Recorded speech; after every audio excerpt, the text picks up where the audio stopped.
The highly ordered conditions at our universe's beginning point directly to God. Today, we'll clinch the argument we began last episode and convincingly show that the low entropy initial conditions at the Big Bang point directly to an intelligent cause for the order in our universe, what we'll call an intelligent orderer. In doing so, we'll encounter an amazing, mind-bogglingly gargantuan number that's so big that we'll have to take a few moments just to help you appreciate how enormous it actually is. And once you see how massive it is, you'll also see how massively unlikely it is that our universe emerged by chance alone. I'm Rabbi Aaron Zimmer. And I'm Rabbi Dr. Eli Feder. Welcome to Physics to God.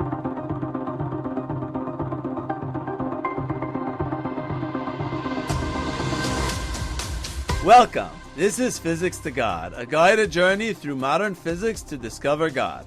My name is Eli Feder, and I'm an Orthodox rabbi and a mathematician. And my name is Aaron Zimmer. I'm also an Orthodox rabbi with a deep interest in physics and philosophy. On this podcast, we'll discuss some of the most fascinating developments in physics and make a convincing argument that they point directly to the existence of God. Let's quickly review the main line of reasoning from last time. We presented the apparent contradiction between the Second Law of Thermodynamics and statistical reasoning. While statistical considerations imply that the most likely past state of the universe was less ordered and had higher entropy, nevertheless, the second law and all our observations tell us the universe was more ordered in the past and had lower entropy. Scientists' solution to this problem came from the realization that the apparent contradiction was based on the assumption that the universe had randomly determined initial conditions. This unsupported assumption caused statistical reasoning to contradict the second law. To resolve this contradiction, scientists realized that the universe must have begun in a very ordered state with very low entropy. As a result of starting that way, all subsequent states end up having higher entropy based purely on statistical considerations. The fact that past states are always of lower entropy is in perfect accord with our observations, statistical reasoning, and the second law, as long as we add the fact that the universe began with very low entropy initial conditions. Of course, this solution raises new questions. Given the set of all theoretically possible initial states for our universe, how ordered were the initial conditions? Meaning to say, just how improbable would it have been to attain our extremely ordered initial conditions by chance alone? And finally, if chance isn't a good explanation, spoiler alert, it isn't, what is the reason for the low entropy initial conditions? To help address these questions, we'll introduce something called phase space. While this may sound complicated or unfamiliar at first, it will actually help us think about things more visually. And it will help us understand the language that physicists use to describe this topic. Now, when Aaron describes it, it will definitely make things sound more complicated. But don't worry, I'll give an analogy to help you understand it. It's not that bad, Ellie. The best way to calculate just how unlikely the initial state of our universe was is to consider all the different states in which the universe could ever potentially exist. To do this, scientists use the concept of phase space. Phase space is not an actual space somewhere. Rather, it's an abstract way of representing all possible states of a system. Each point in phase space represents a different overall state of a system. Since every particle in a system has its own location and velocity, the exact state of a system can only be completely described by specifying every single particle's location and velocity. For example, if we keep the universe exactly the same, but move a specific particle 10 meters to the left, or increase its velocity by 10 meters per second, we'll get a different state of the universe than before. This new state will be represented by a different point in phase space. Let me interrupt Aaron to provide an analogy that will help you understand what in the world he's talking about. Imagine there are two students in a class who each take a test that is graded from 0 to 100. To keep track of both of their grades, you make a chart where the horizontal axis is numbered 1 to 100 and tells you one student's grade, and the vertical axis the others. This chart can be seen as the phase space for these students' test results. Each single point on this chart tells you two pieces of information about the results of the test, both of the students' grades. It turns out that there are 100 times 100, or 10,000 possible combinations of grades, and therefore 10,000 possible points on the chart. If one of the students is given a 10-point bonus, then that will move us to a new point on the chart, which is 10 units away from the original point. This would be analogous to moving one particle 10 meters to the right. While it may not seem like we need a fancy chart to keep track of two students' grades, if there were trillions of students, the chart would be a simple way of representing the information about all their grades in one single point. Of course, this would demand a multi-dimensional chart, which is obviously more complicated and impossible to visualize. For the sake of the analogy, however, we'll only use two students. This will allow us to think about a chart with a two-dimensional area instead of a higher dimensional volume. But it's all the same idea. To help classify various states, we can group together different points in phase space based on their common emergent properties. One example of this would be to group together all the different states of the universe that contain stars. Based upon such groupings, if a certain emergent property has only a few arrangements that bring it about, then it would occupy a small volume of phase space.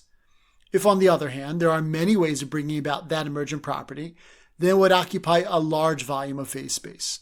If you remember from last episode, the entropy of a system measures how many different arrangements produce a particular emergent property. Applying that idea to phase space, the entropy measures the volume of phase space occupied by states having a particular emergent property. For those who want to be technical, the entropy is proportional to the logarithm of the volume of phase space. Now, by calculating the volumes of phase space for states with different emergent properties, we can compute the probability of systems being in various states. Going back to our analogy, we can group together all points which represent both students failing, grades below 65. This can be represented by the set of all points in the lower left-hand region of our chart. There are actually 65 times 65, or 4,225 such points in this region. Similarly, we can group together all points representing both students getting above 90. This can be represented by the set of all points in the upper right-hand corner of our chart. There are actually 10 times 10, or 100, such points in this region. For whatever grouping we choose, we can calculate the size of the region it occupies. By comparing the area of each respective region to the area of the chart as a whole, we can compute the probability of both students failing or both getting above 90. This is analogous to the way that the volume of phase space is used to compute probabilities of different emergent properties of a system. Now, let's apply these ideas to the universe as a whole. To calculate the probability of the universe starting off the way it did at the Big Bang, we need to calculate the entropy of its initial state. To do that, all we need to do is consider the volume of phase space it occupies and compare it to the total volume of phase space. Going back to the analogy, let's imagine you were to randomly throw a dart at our chart. The probability of the dart hitting any region is dependent on the size of that region. It's more likely that the randomly thrown dart would hit a big region, which corresponds to a high entropy state, like them both failing, and it's less likely that it would hit a small region, which corresponds to a low entropy state, like them both getting above 90. Likewise, to measure the likelihood of our initial conditions coming about by pure chance, we must compute the probability of a randomly thrown dart hitting the region of the chart corresponding to our universe's initial conditions. I know this might have sounded complicated, even with the analogy, but it's going to get clearer as we go along. Let's now get some idea how phase space helps us determine just how unlikely our initial conditions were. The well-accepted, rather ingenious method for calculating the entropy of the initial conditions was first pioneered by physicist Roger Penrose. In his 1989 book, The Emperor's New Mind, Penrose explained the problem of the initial conditions and how trying to solve it led to analyzing the entropy of black holes. I just want to mention one point before reading the quotes in which Penrose uses the term creator. We don't want to give the impression that he agrees with us that an intelligent creator is the cause of the order in our universe. While the special initial conditions naturally invite describing them in terms of a creator, it seems that Penrose himself is speaking metaphorically. As we'll mention shortly, he proposes a different possible explanation for the low entropy initial conditions. Here's Penrose describing his process of calculating the entropy of the initial conditions. Try to imagine the phase space of the entire universe. Each point in this phase space represents a different possible way that the universe might have started off. We are to picture the creator, armed with a pin, which is to be placed at some point in the phase space. Each different positioning of the pin provides a different universe. Now, the accuracy that is needed for the creator's aim depends upon the entropy of the universe that is thereby created. It would be relatively easy to produce a high entropy universe, since then there would be a large volume of the phase space available for the pin to hit. But in order to start off the universe in a state of low entropy, so that there will indeed be a second law of thermodynamics, the creator must aim for a much tinier volume of the phase space. How tiny would this region be in order that a universe closely resembling the one in which we actually live would be the result? In order to answer this question, we must first turn to a very remarkable formula due to Jacob Bekenstein and Stephen Hawking, which tells us what the entropy of a black hole must be. That sounded really interesting, Aaron, until he got to the black hole part. Then it started getting complicated. Do we really need to get involved in that? We can't skip black holes entirely, Ellie. Part of Penrose's genius was to discover the best method for rigorously calculating the entropy of the initial state of our universe. He did this by building on the discoveries of Bekenstein and Hawking in the 1970s, which showed that of all possible physical systems, black holes have far and away the highest entropy. Knowing this, we can figure out what the maximum entropy state of the universe could potentially have been and compare it to what the initial conditions actually were. I understand, Aaron, but we're trying to keep things simple. Therefore, as fascinating as they are, we don't need to go into what black holes are or how scientists calculate their entropy. All we need to know is that nothing has higher entropy than a black hole, and therefore it's the most likely arrangement for our universe. Fair enough, Ellie. Penrose calculated the maximum total entropy that the universe would have if we're all black holes. He then showed how that number absolutely dwarfs the entropy of any other possible state of the universe, thereby arriving at the probability that our universe started off in a low entropy state. He concluded as follows. In order to produce a universe resembling the one in which we live, the creator would have to aim for an absurdly tiny volume of the phase space of possible universes, about 1 out of 10 to the 10 to the 123rd of the entire volume. This is an extraordinary figure. One could not possibly even write the number down in full in the ordinary denary notation. It would be 1 followed by 10 to the 123rd successive zeros. Even if we were to write a 0 on each separate proton and on each separate neutron in the entire universe, and we could throw in all the other particles as well for good measure, we would fall far short of writing down the figure needed. The precision needed to set the universe on its course is seen to be in no way inferior to all the extraordinary precision that we have already become accustomed to in the superb dynamical equations, Newton's, Maxwell's, Einstein's, which govern the behavior of things from moment to moment. Penrose's calculations rigorously demonstrate just how extremely ordered the initial state of the universe had to be for our universe to naturally emerge by chance alone. This initial arrangement was highly specialized in the sense that any significant variation in the initial conditions would have resulted in a disordered universe filled with black holes, instead of the ordered universe that we witness today. If the universe did not start off in this special, highly unlikely state, then even if we had all the same qualitative laws of physics and all the same fine-tuned constants of nature, we would never get a beautiful, ordered, and complex universe. The probability of obtaining such a state by random chance is staggeringly low. Let's digress for a moment to convey the enormity of Penrose's number. That is 10 to the 10 to the 123rd. It's not like it sounds. It sounds like the very large number 10 to the 123rd power. That's 1 with 123 zeros. A very big number in its own right. But it's not that. It's much, much, much larger than that. It's 10 to the power of 10 to the 123. This is what's called a double exponent. To appreciate this number, we have to get some sense of the power of double exponents. We'll do this by comparing them to single exponents. We all know that 10 to the second power is 10 times 10, which is 100. Now let's consider the double exponent, 10 to the second power. This is so much bigger than 100. It's 10 to the 100th power. That's a 1 followed by 100 zeros. That's more than a trillion, trillion, trillion, trillion, trillion, trillion, trillion, trillion. That's much bigger than 10 to the second, or 100. And that's only 10 to the 10 to the second power. Now let's consider 10 to the 10 to the third power.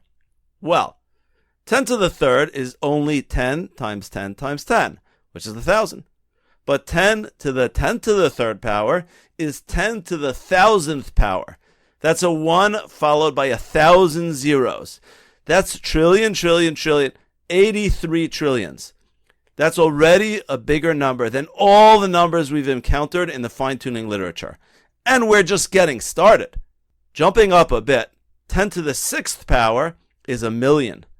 But 10 to the 10 to the 6th power would be a 1 followed by 1,000,000 zeros. That's a trillion, trillion, trillion, trillion, trillion. It would take you about a full day, 24 hours, of saying trillion to get to this number. Once you get to 10 to the 10 to the 30th power, you'll have to say trillion from the beginning of the universe until now to get that big. And that's still nowhere close to Penrose's number of 10 to the 10 to the 123rd power. The amount of zeros on that number is 10 to the 123rd power. For number enthusiasts, this number puts Googleplex to shame. And Penrose computed that the probability of getting our initial conditions by chance alone is 1 out of that crazy number. Since the state of maximum entropy is by definition the most probable state for a system to be in, if the universe's initial state was randomly determined, we would predict that it would be in its most probable state. But it isn't. It's nowhere close to its most probable state. Why not? It can't be chance. Based on Penrose's calculation, we see that it's untenable to maintain that such an improbably ordered arrangement randomly occurred in just the right way to naturally unfold into our complex universe. That would be a crazy 1 out of 10 to the 10 to the 123rd coincidence. So let's return to our question. If the initial conditions weren't set randomly, what did cause them? Why did our universe begin in a state of such extraordinarily low entropy? Well, let's notice that the low entropy initial conditions of our universe are responsible for our complex ordered structured universe, which is full of atoms, molecules, planets, stars, galaxies, and life. If the universe would have instead started in its most likely high entropy initial condition state, then we would simply have a universe of black holes. It's not that black holes aren't interesting. They're truly fascinating and wondrous objects. But it's just much more interesting to have a complex universe with atoms, molecules, planets, stars, galaxies, life, and black holes, as opposed to only black holes. It's much more interesting to have a universe full of wisdom and science, where in addition to just physics, there's chemistry, biology, astronomy, without even mentioning all the humanities. As such, we can see that the initial conditions are not just some random arbitrary state. Rather, they are the special conditions that are capable of ultimately developing into our amazing complex universe. Now, since the very definition of intelligence is the ability to choose one meaningful possibility from the set of all possibilities for the purpose of getting a whole which is greater than the sum of its parts, we can infer that the special ordering of the initial conditions points directly to an intelligent cause of our universe. In other words, we can infer that an intelligent orderer, God, selected the low entropy initial conditions at the Big Bang for the purpose of bringing about our complex ordered universe. In the same manner as we argued that the fine-tuning of the constants and the design of the qualitative laws of nature each independently point to an intelligent agent, we now see that the low entropy initial conditions of our universe provide a third independent line of evidence that our universe has an intelligent cause. Now let's briefly discuss scientists' alternative explanations for the low entropy initial conditions, which don't involve an intelligent cause. First up is, of course, the most popular explanation, the multiverse. Multiverse scientists say that if there are an infinite number of universes, each with randomly set initial conditions, then by chance alone there will be a universe with incredibly unlikely low entropy initial conditions. And since it's only possible to have intelligent observers in that lucky universe, it's no surprise that we find our universe with such low entropy initial conditions. We'll discuss the validity of this approach and the significant challenges it encounters in more depth in the mini-series on the multiverse. There are two other highly speculative scientific approaches, which are not multiverse theories, yet try to solve this problem without an intelligent agent. One is conformal cyclic cosmology by Roger Penrose, who speculates that in trillions and trillions of years in the future, all the mass in the universe will fade away, and the universe will, in his words, lose track of time. Once it does that, he speculates that the universe will start again with a new Big Bang in a low entropy state, because the entropy that comes from gravity will be eliminated in the Great Reset. This process cycles infinitely from one eon to the next, and is suggested by Penrose to be the cause of our universe with its low entropy initial conditions. There's a lot more to this theory, and we'll discuss it in the Multiverse miniseries. Don't worry if you don't understand this theory or the next one right now. For the sake of intellectual honesty, we're just giving a brief overview of the competing explanations, even though we won't discuss them in depth just yet. Lastly, another theory called bouncing cosmology by physicist Paul Steinhardt speculates that every trillion or so years, there's a collision of two string theory membranes that exist in higher dimensions of space, extra spatial dimensions that are too tiny to be observed. When the membranes collide, they bounce, causing a Big Bang and a new beginning. This cycle of collisions and bounces repeats infinitely. According to this theory, while entropy always increases, the entropy density remains low, thereby explaining our low entropy initial conditions. We'll discuss this theory too in the Multiverse miniseries. Let's now discuss why the argument from the low entropy initial conditions doesn't fall prey to each of the three characteristic problems of God of the Gaps reasoning. We'll address these three problems one at a time, just like we did regarding the fine-tuning argument. Remember, God of the Gaps reasoning is a line of thinking that's employed to plug a hole in our current understanding of the universe by always just saying, God did it. The first problem with the God of the Gaps argument is that it doesn't emerge from any direct inference to God, but only from a lack of knowledge. This type of fallacious argument is merely an argument from ignorance. When a reasonable person is ignorant and has a gap in their knowledge, they don't just posit God, but simply admit that they don't know. They wisely acknowledge that when they gain more knowledge, maybe they'll be able to pursue a deeper understanding of the phenomenon at hand. However, our argument isn't based on ignorance. We're not just saying, since no one knows what determined the initial conditions of the universe, it must have been God. Rather, everything we're saying is based on scientific knowledge and proper philosophical reasoning. First, there's the scientific knowledge of the Second Law of Thermodynamics that necessitates low entropy initial conditions at the beginning of the universe. Then, based on knowledge of black hole entropy, Penrose rigorously calculated that it would be ridiculously improbable to get our initial conditions by chance alone. It's also scientifically known that the incredibly low entropy beginning was necessary for our universe to contain atoms, molecules, planets, stars, galaxies, and life, as opposed to being only black holes. Therefore, we inferred that an intelligent cause selected the initial conditions for the purpose of bringing about our complex universe. This entire argument is based upon scientific knowledge and proper philosophical inferences, and is clearly not a God of the Gaps argument from ignorance. The second problem with God of the Gaps reasoning is that a particular gap within the details of a robust scientific theory is likely due to our insufficient knowledge, and is no indication of the failure of science or the hand of God. Positing divine intervention to fill such gaps in our knowledge is poor methodology and hinders the advancement of science. It's far more reasonable to say that the overall theory is sound and that we're only lacking knowledge of certain details, the gaps. It's clear that this problem also doesn't apply here.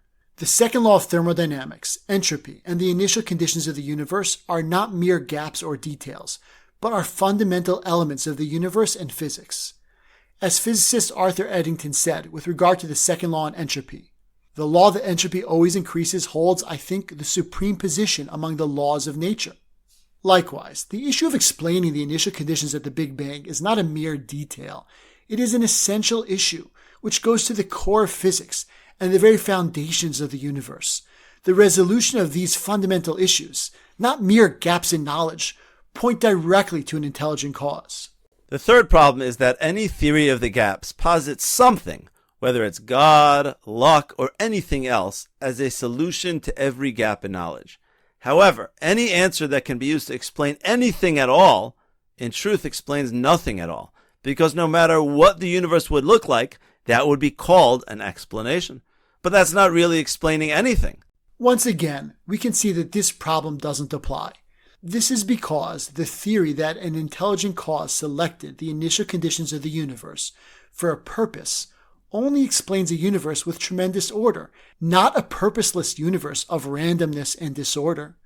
For example, if the universe was exclusively filled with black holes, but had no atoms, molecules, planets, stars, galaxies, or life, it would be unreasonable to say that an intelligent agent chose the initial conditions for a purpose. Random luck would be a much better explanation in that case. We can see from this point that the theory of an intelligent cause does not explain every possible universe. In fact, we would only be justified in inferring an intelligent cause from a tiny, minuscule fraction of all possible universes. Putting it all together, we see that this argument isn't subject to any of the three flaws of God of the Gaps reasoning. Ellie, we finally finished the three independent arguments for an intelligent cause. In the next episode, which will be the final one of this mini-series, we're going to summarize and clarify our three arguments. We'll also tie up any loose ends we still have from this mini-series, as well as discuss what still needs to be done. Wait a second, Aaron. Before moving on, I'd like to raise a problem that may be bothering some of our listeners. We've presented three arguments from three distinct features of modern physics, which each independently indicate that our universe resulted from an intelligent cause. We even saw Penrose analogize the selection of our amazingly improbable initial conditions to a creator placing a pin into a small region of phase space. Nevertheless, Penrose and most physicists don't agree with us and don't see any of these arguments as compelling evidence for an intelligent cause of our universe. Granted that we aren't arguing with scientists on the science, but only on the philosophical conclusion to draw from the agreed-upon science, nevertheless, someone may be wondering why we are drawing a different conclusion from so many great scientists. In other words, if the arguments are really as clear as we're making them sound, then why don't all scientists agree with our conclusion? That's a great question, Ellie. We'll address that question too in the next and final episode of this series. We'll explain why scientists reach a different conclusion than us, and thereby justify the need for the two remaining miniseries, one on multiverse and the other on God. So stay tuned. I'm Rabbi Aaron Zimmer. And I'm Rabbi Dr. Eli Fader, and this is Physics to God.